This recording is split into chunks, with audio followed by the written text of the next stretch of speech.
Hi everyone again. So this is Linda Tempelman, the CEO of Persista Bio, and Linda is going to talk to us about an oxygenated implantable cell therapy O2 line system. Linda? Yeah, thank you, Jeff. Again, I'm Linda Tempelman, CEO of Persista Bio, and we are a spin-out from Cornell University. At Persista, we envision a future where chronic diseases are effectively cured with long-term off-the-shelf allogeneic cell therapies, focusing initially on type 1 diabetes. Of course, you probably know someone with type 1 diabetes. Most of these folks face constant monitoring, finger pricks, frequent hospital visits, and there's long-term complications like vision loss, amputation, and kidney damage due to unstable glucose levels. There have been some improvements in technologies for taking care of type 1 diabetes, but today's continuous glucose monitors and insulin pumps are still hard to use, and they have suboptimal glucose control. If you look in the middle, islet transplantation is a very advanced technology, but it offers superior glucose control, as you see by the very level line on the glucose there. However, it requires scarce donor tissue and it requires lifelong immunosuppression. So most patients are not eligible for this. In fact, probably 95% of type 1 diabetics are not eligible. On the other hand, Persista Bio wants to address this urgent need with encapsulation technology. Our fully implantable system protects the therapeutic cells from the immune system, but allows them to secrete insulin into the bloodstream to regulate sugar. The oxygenated system enables the cells to thrive long-term without those immunosuppression drugs. This system is a mini organ that significantly enhances viability and function of cells, which can enable the vast majority of type 1 diabetics to actually live and eat like they don't have the disease. So the good news is there have been a number of major breakthroughs in stem cells for type 1 diabetes, with a number of these pharmaceutical companies developing cell products in this $5 billion market. However, the current implant systems for these cells are not working right now to provide an effective treatment for the majority of type 1 diabetic patients. Many people have performed clinical trials still requiring immune suppression, so only 5% of patients are eligible for that approach. The majority of the competitor systems don't provide oxygenation to the cells, which is needed for long-term cell life in encapsulated cells. Their recent implantation trials have not met their endpoints. In this short talk, I'm not going to give you a full explanation of who's working where in the field, but if we take a second meeting later, I'd be happy to go over that with people. The Persista Bio solution is a subcutaneous implant that is encapsulated, so it does not require immune suppression drugs.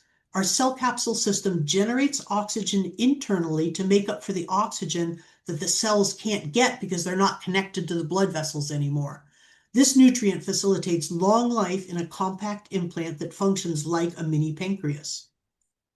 The human product is envisioned as being a credit card shaped device, so that's shown on the left. So basically everything would be under the skin and you'd only need to periodically wirelessly recharge the battery. And the battery is needed because oxygen is generated to go into the cell capsules by the use of water, splitting water and using power. The cell capsules are flexible and they hold a high dose of cells, enough cells to treat the diabetic. We're expecting this device to cost less than $3,000 to produce. Now, our preclinical studies have already demonstrated impressive results, and we had a cure of diabetic rats in a study in Nature Communications that published this summer.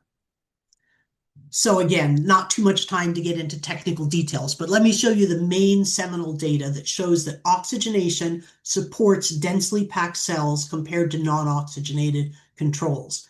In the right-hand graph, you see the green oxygenated cells are controlling blood sugar in the rats. For a rat, blood sugar under 200 is a good number. However, you see on the left, if the exact cells are in there in the same capsule, but you turn the oxygenation off, blood glucose is not controlled, and that's shown by those numbers in the 600s in the left-hand graph. We had some unintentional negative controls in the right-hand graph. There's a couple rats that in the rat model, the prototype, there's a little external portion, and they cut that external portion by taking their jacket off or biting that, and they had a rapid increase of their blood sugar. So that was a negative control we were not expecting.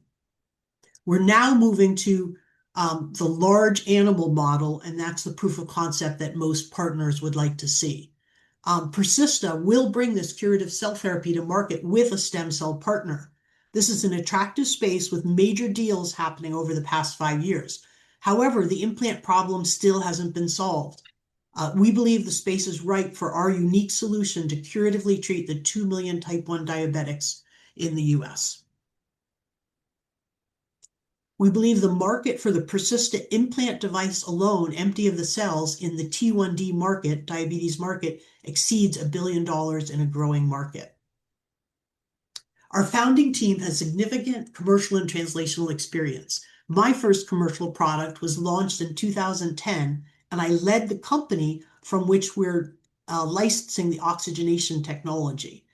We've already licensed Dr. Mingling Ma's technology from Cornell University, and Dr. Jim Flanders is an active member of the team, and he is the large animal surgeon that has done some of the small animal studies, and he is getting ready to do the large animal studies with us and has already done a couple pig implants on that. I want to mention our main medical advisor, Dr. James Shapiro, because he's the leader in diabetes cell therapies and islet transplantation. So he dreams of the day that all patients that come in his clinic with type 1 diabetes can have a cell therapy without immune suppression. Persista is here to fulfill that vision with him. So great news for Persista is that we were awarded in September $2.4 million in NIH SBIR grants. That money is in the bank and we're drawing down from it. So we were very fortunate for that money to come in before the government shut down. So basically, these grants will allow us to do the preclinical studies in the pig model with our prototype, and it will allow us to make some other device advances. These studies are being performed at the Cornell Vet School in Ithaca, New York, where we've just been accepted into the venture incubator there. We're in the Center for Life Science Ventures. In Q1, I want to note that we are raising a pre-seed round of up to $500K to support the success of this grant and its milestones and other business milestones in 2026. And you'll see we're taking advantage. We'd like to apply to the New York State pre-seed match, and we've already applied to the New York State pre-seed grant match. So after this, we will be raising a $3.5 million seed round to accelerate the commercial readiness of the product, including development of the fully implantable system and good manufacturing practice, GMP manufacturing of the components.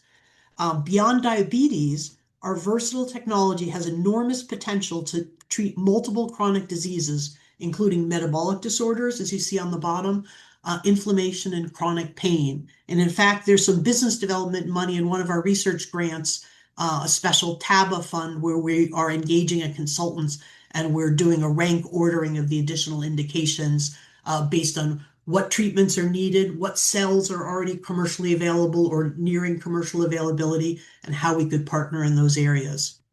So please imagine a future free from daily insulin injections, glucose monitoring, and the debilitating complications and expensive complications of diabetes.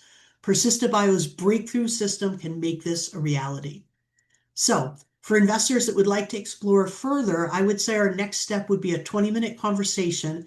And I'd really like to show you not just what the promise of this technology is, but how we're executing on that promise. In this short talk, I couldn't cover everything. So please use the Ignite meeting scheduler, which I think someone will teach us is hidden under the speakers menu back in the lobby. So later when we go back in the lobby, there's a speakers menu and you'll be able to pull down there and book a meeting with me. Otherwise, if that doesn't work for you, my email address is shown right here and our website is also easily available.